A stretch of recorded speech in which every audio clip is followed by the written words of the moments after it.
आप सबको डॉक्टर रजनी रमन झा सा आचार्य संस्कृत विभाग राजकीय महारानी सुदर्शन कन्या महाविद्यालय बीकानेर का नमस्कार स्वीकार। हमने समास प्रकरण में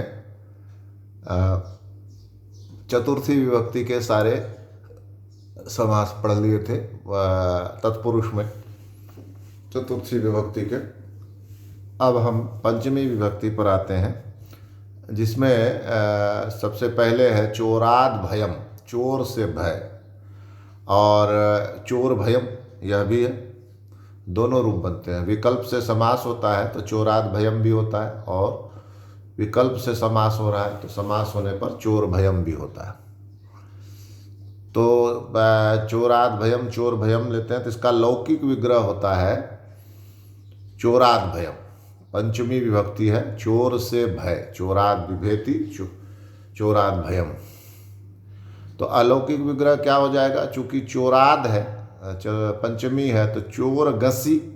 आपको याद होगा, बताया गया है आपको, सु ओजस अम ओट षष्ठाभ्याम भिस ज्ञ भ्याम भेस गसी भ्याम भेस। पंचमी में गसी है एक वचन, द्विवचन में भ्याम है और बहुवचन में भ्यस है, गसी भ्याम भेस। तो चोर गसी प्लस भयसु, चोर गसी भयसु, तो चोराद भयम हो गया। अब समास होगा। समास का क्या है सूत्र? पंचमी भये न। भय और पंचमी हो, पंचमी का भय के साथ समास होता है।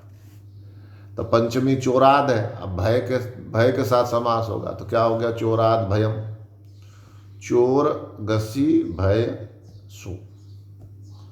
तो गस्सी और सु दोनों का चूंकि समास हुआ, समास होने से सुपो धातु प्रातिपदिकस्य, तो इससे क्या होता है? उसका सुप का, यानी कि गस्सी और सु का लोप हो जाता है। तो गस्सी का भी लोप हो गया और सु का भी लोप हो गया, तो बच्चा चोर और भय, चोर भय हो गया, चोर भय। अब इस चोर भय का, इस चोर भय का किससे होगा समास?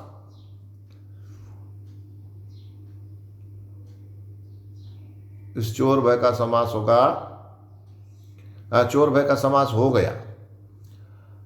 तो अब क्या करेंगे? इसको पद बनाने के लिए प्रथमा एक वचन में सु का योग करेंगे। तो सु का योग करने पर क्या होगा? कहते हैं तत्पुरुष समास में जो उत्तर पद होता है, बाद वाला पद होता है भय, उसी के अनुसार उसका लिंग होता है। तो भय जो है वह नपुंसक है, तो चोर भय भी नपुंसक होगा। तो सु की जगह पर अम आकर चोर भयम ऐसा रूप बनेगा।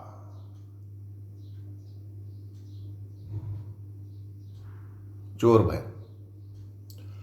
अब इसके बाद अगली सिद्धि है स्तोकान मुक्तः। थोड़े में ही मुक्त हो गया, स्तोकान मुक्तः।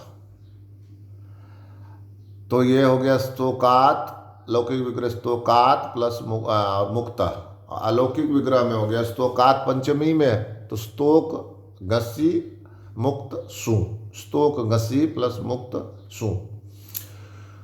तो स्तोक गसी मुक्त सु हो गया। तो स्तोक, इसका जो समास होता है वो है स्तोकांतिक दूराद, स्तोकांतिक दूरार्था, स्तोकांतिक दूरार्थ कृच्छ्राणि कतेन। सूत्र है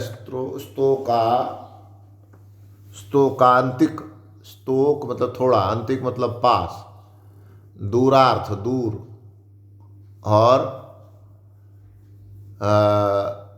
दूरार्थ और कृच्छ्राणि कठिन। दूर के अर्थ वाले जो शब्द हैं वो, और कृच्छ कठिन, इतने शब्दों के साथ जब समास होता है तो क्या होता है?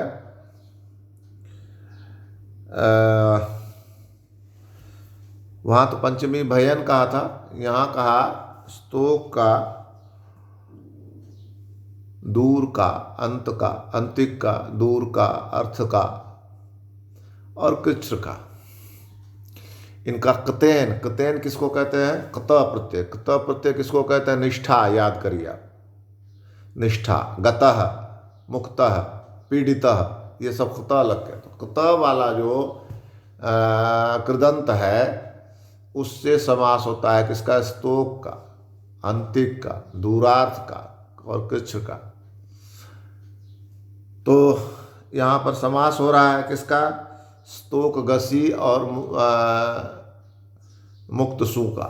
मुक्त, मुच, मुच धातु में कत प्रत्यय लग के मुक्त बनता है, तो कत हो गया यहाँ मुक्त, और स्तोक है ही, तो दोनों का समास हो गया, स्तोक गसी और मुक्त सु का समास हो गया।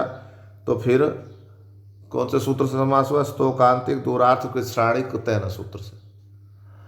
और जब समास हो गया तो गसी और सु दोनों का लोप प्राप्त हो गया।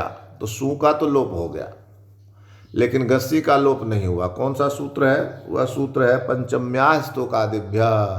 स्तोक आदि यदि पंचमी में है तो उनकी विभक्ति का लोप नहीं होगा। तो यहाँ स्तोक पंचमी में ही है, स्तोकात, तो इसलिए इसकी गसी का लोप नहीं होगा। तो क्या हो गया? तो गसी होने से क्या हुआ? स्तोक गसी प्लस मुक्त, और गसी होने के कारण से फिर से पंचमी हो गई, तो स्तोकात हो गया। तो स्तोकात प्लस मुक्त, और त का न हो जाता, म है ना आगे, इसलिए त का न हो जाएगा। तो स्तोकान मुक्त ग य ण न और म यदि आगे हो तो त थ द ध इन सब का न हो जाता है।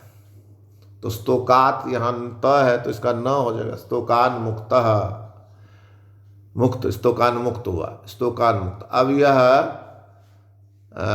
प्रातिपदिक है। समासांत जो होते हैं वह प्रातिपदिक होते हैं। तो उसको पद बनाने के लिए सु लाए, तो स्तोकान मुक्त। अब पुल्लिंग में क्या हो जाएगा? मुक्तः, स्तोकान मुक्तः। सु लाने के बाद स्तोकान मुक्त सिद्ध हो गया। स्त्रीलिंग करेंगे तो स्तोकान मुक्ता, नपुंसक करेंगे तो स्तोकान मुक्तम, ऐसा है। तो इस तरह से यह भी सिद्ध हुआ, स्तोकान मुक्तः। अब अगली सिद्धि है अंतिकाद आगतः। अंतिकाद आगतः क्या क्या हुआ? पास से आया हुआ, ज़्यादा दूर नहीं है, पास से ही आया। ये व्यक्ति कहाँ से आया है? तो अंतिकाद आगतः, पास से ही आया। तो लौकिक विग्रह हो गया अंतिकाद आगतः, अंतिकाद आगतः। अलौकिक विग्रह हो गया अंतिक गसी आगत सु, अंतिक गसी आगत सु, अंतिक गसी आगत सु। अब अंतिक गसी आगत सु का समास उसी से हुआ, स्तोकाद दूरार्थ, स्तोकांतिक दूरार्थ कृच्छ्राणि कृतेन सूत्र से समास हो गया। तो समास होने के बाद अंतिकात, गसी का